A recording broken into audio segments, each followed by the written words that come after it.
Welcome back to the channel. Story number 1. They used to call it the Regal Crest Theater. A proud 2-story movie palace on the edge of a sleepy suburban strip mall. When it opened in 1973, the papers called it the future of entertainment 6. Massive screens, lush red velvet seating, sound systems that made your bones rattle. It was the place where kids spent Friday nights, where first dates happened, where families huddled together with buckets of buttered popcorn, and then it closed. Officially, the city shut it down in 2008. The excuse? Structural issues. That's what they put in the paper. But no one really believed that. People whispered about the last screening. The story went that on its final night, the theater played a movie no one remembered seeing advertised. Not a blockbuster, not an indie darling. Something else. It wasn't listed on the marquee. It wasn't in the local paper. When the credits rolled, the projectionist supposedly locked the booth, walked into the empty theater, and never came out. Police searched the place. No sign of him. They found the doors locked from the inside, but the theater completely emptied out after that. It never reopened. The seats gathered dust, the film reels rusted, and the building began to rot from the inside out. That's the story Ryan told us one Saturday night in October, sitting in his cluttered living room with the rain hammering the windows. The plan, Ryan, was an urban explorer. Not the take a few photos and leave kind. He chased places with rumor stories of disappearances, haunted floors, rooms no one could explain. Jamie, his girlfriend, filmed most of it for her YouTube channel, Dark Path. Her thumbnails always had her wide-eyed under a flashlight beam, a hand covering her mouth. Kyle, our quiet friend, tagged along mostly for the adrenaline. He never said much, but when he did, it was usually sarcastic. And then there was me, the responsible one, apparently. The one who was supposed to say no when Ryan suggested something stupid. But the truth, I'd been hooked on these adventures. Since the first one, that night, Ryan leaned forward and said, "Regal Crest, it's still standing." They never tore it down. We go in, we check it out, 30 minutes tops. Jamie, imagine the footage. An abandoned movie theater? The views would be insane. Jamie grinned instantly. Kyle just shook his head, but he didn't say no. And I didn't either. Getting there, we met up the next night in the strip mall parking lot. The Regal Crest sat at the far end, a hulking black shape against the overcast sky. Its massive marquee was missing most of its letters, leaving only EAR. _S_. The lot was cracked, weeds bursting through the asphalt like veins. A single flickering streetlight cast a weak cone of light over the boarded-up box office. Jamie's camera was already rolling. We're here at the Regal Crest Theater. Closed since 2008. Nobody's been inside for years. Well, nobody alive. Finding a way in, we circled the building with flashlights, finding the side door Ryan swore was unlocked. T.1 shoulder shove from Ryan, and the rusted lock gave way with a groan of metal. The door swung inward, releasing a wave of air that hit us like a wall. It smelled like damp carpet, old popcorn oil, and something faintly metallic underneath. Jamie whispered into the camera, "Smells like it's been sealed for 100 years. Inside, the lobby was a frozen relic. The patterned carpet was faded but still clung to its swirling red and gold design. Concession stands sat behind smudged glass. Candy boxes collapsed into themselves. Soda machines were coated with a sticky amber crust. The silence was heavy, broken only by the occasional drip of water somewhere. Deep inside the building. We moved past the ticket booth into the main hallway. Movie posters still lined the walls, some bleached and curling at the corners.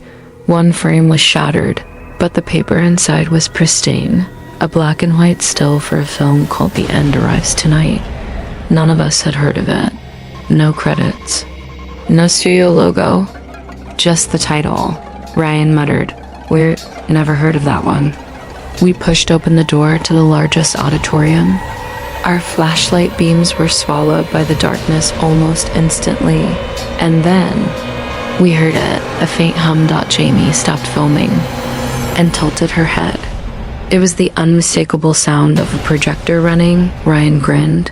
"No way. Power still on?" The hum grew louder. Without anyone touching it, the screen lit up. Act 3, the impossible film. The image was grainy, black and white, with the washed-out flicker of old film. It was US. From moments ago. Walking into the lobby, shining our flashlights. Jamie, filming. Kyle lagging behind with his snack bag. The angle was from above, like a security camera, but we hadn't seen any working cameras. We froze as the footage caught up to the present, showing us standing in the theater, watching the screen. Then it kept going. On screen, we turned toward the exit and began to leave. Halfway down the hallway, the lights flickered and died. Our filmed selves turned their heads toward something behind them, and then the picture dissolved into static. Jamie lowered her camera. "Okay, not funny. Ryan, did you set this up?" Ryan shook his head, pale. "I didn't look." We turned toward the projector booth, but there was no projector. No reels, no machine, no operator. And yet the beam still shone through the shattered glass, dust motes hanging unnaturally still. In its path, Ryan insisted we check upstairs. The narrow stairwell groaned under our weight. At the top, the booth was larger than it should have been, the walls subtly warped. No projector, just a single wooden chair facing the screen. On the seat lay a reel of film, unspooled across the floor, curling into shapes like letters, but none we recognized. Kyle refused to step inside. He said the air felt wrong, thick, hot, pressing against him like hands. We decided to leave. But the side door we'd forced open earlier was whole again, not just shut intact, no broken lock. The metal gleamed like it had never been touched. Front entrance was the same. We could see the parking lot lights, but the doors wouldn't budge. Not locked, just solid, like they were part of the wall. We returned to the theater. The screen now showed empty seats. In the front row, 4 shapes sat motionless. "Our shapes." Jamie whispered. "That's us." The shadows turned toward the camera. Then they stood and began walking up the aisle toward whoever was filming. In the theater, real footsteps began approaching in the dark. Lights out, our flashlights died all at once. The footsteps grew heavier, closer. The warm hum of burning film filled the air. Jamie screamed. I reached for her, but felt only cold air. Ryan's voice shouted something, cut off mid-word, then silence. When I opened my eyes, I was sitting in the front row. The screen glowed white, a projector hummed behind me. I turned, and the booth was empty. 3 days later, police found me, wandering the strip mall parking lot. They didn't believe my story. Said the Regal Crest had been demolished last year, that every night since, I've seen the flicker of a projector across my bedroom wall, and sometimes I see myself still, sitting in that front row, waiting for the next reel to start. Story number 2, after seeing myself, my 8-year-old self on that swing, I didn't sleep for 3 days. I replayed the image over and over in my head. The striped shirt, the dirt on the knees of my jeans, the exact way my hair curled on humid summer days back then. It wasn't just similar, it was identical. The irrational part of me kept saying it was impossible, that it was a hallucination, a memory glitch, something explainable. But the deeper part of me knew it wasn't a trick. It was something real. The next morning, I started digging. I went to the Westwood Public Library, looking for anything in the archives about Linden Park. At first, it was just old photographs, sepia-toned images of picnics and community events. But then I found something stranger. The microfilm machine. Word as I scrolled through decades of newspapers. Between 1952 and 1978, there were at least 9 reported disappearances in or near Linden Park. The articles were vague, but the pattern was there. Always in the evening, always someone last seen in or around the park. The victims weren't just children, 3 were adults. One headline from 1964 read, "Local teacher vanishes on the evening walk. Witnesses report empty park." The article mentioned unusual gaps in eyewitness testimony and an inability to recall events immediately before the disappearance. I shivered. It was the same thing I'd experienced: time missing, reality warping. I wasn't the only one who knew something. There's an old man named Frank who's been the unofficial caretaker of the park for as long as I can remember. He's there most mornings, sweeping leaves off the pathways, repainting the benches, fixing the swings. I found him on a Tuesday morning, leaning on his broom. "Frank," I said carefully, "you've been here a long time. Had you ever noticed anything strange around 7 o'clock? He stopped sweeping. Didn't look at me. "You stay away from here at that time," he said finally. His voice was flat, but his grip on the broom tightened until his knuckles went white. "Why?" He glanced toward the old maple tree. "Because when the park goes quiet, it's looking at you. And if it likes you, it doesn't let go." Before I could ask what he meant, he walked away. I tried staying away. Really, I did. But curiosity is a parasite. That Friday, I was back on my bench at 6:50 p.m. I wanted to see if the child version of me would appear again. At 7 o'clock sharp. The world shifted. Empty playground, stilled air. The whispers came faster this time, layered, overlapping, like 100 voices speaking just under my hearing. The figure stood by the maple, same as before. But now behind him, shapes moved small, quick, darting. Between the shadows, they weren't human. Too long in the limbs, heads tilted too far to the side. I couldn't see their faces. The man's voice came again, curling through my skull like smoke. "They're curious about you." My throat closed up. "You came back," he continued. "That means you want to stay." I shook my head violently. He chuckled, low and dry. "You think you choose, but they've already chosen for you." When the sound came back, I was standing sitting halfway across the playground. I don't remember moving. The next day, I set up a camera across the street, aimed at the park. I left it recording from 6:45 to 7:15 while I stayed at home. When I reviewed the footage, something was wrong. At exactly 7 o'clock, the park didn't go empty, it went wrong. The video darkened, like the sun had dropped instantly. The shadows stretched unnaturally long, and in the center of the frame, dozens of figures appeared, thin, pale, faceless. They milled about like restless animals. And then, one by one, they turned toward the camera. The last frame before the video, cut to static, was the tall man by the maple, lifting a hand to wave at me. I went back to the library the next morning.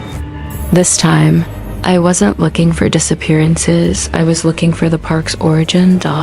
It wasn't in any official record, but buried in a 1903 church bulletin, I found a curious note.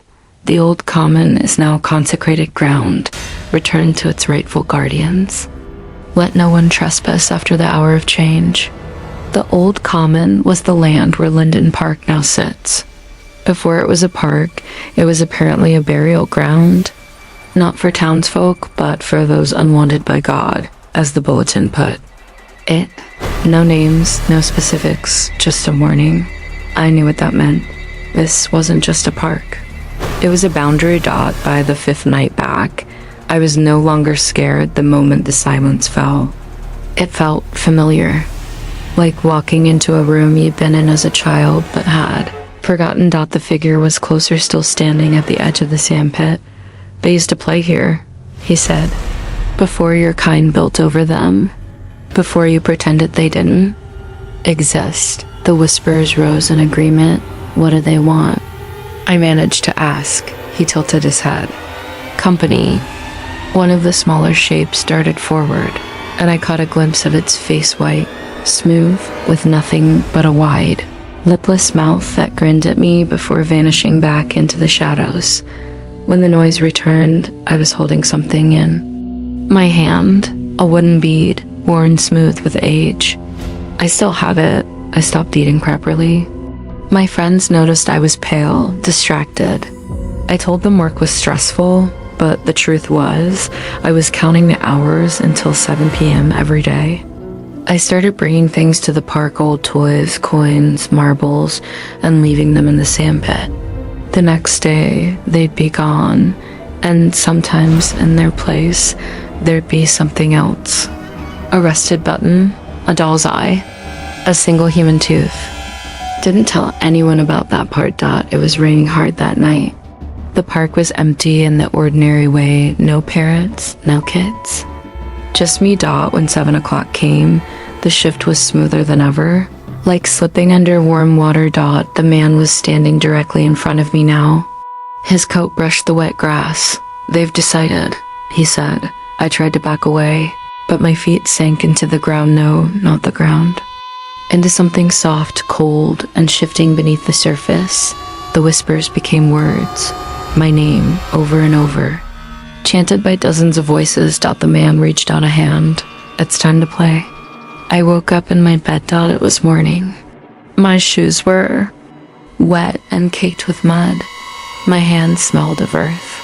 There was dirt under my fingernails. I told myself it was a dream.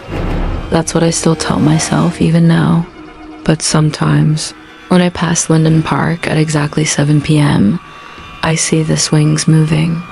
And if I look too long, I swear I see a figure on one of them. Dot, it's me, older now, sitting perfectly still and smiling.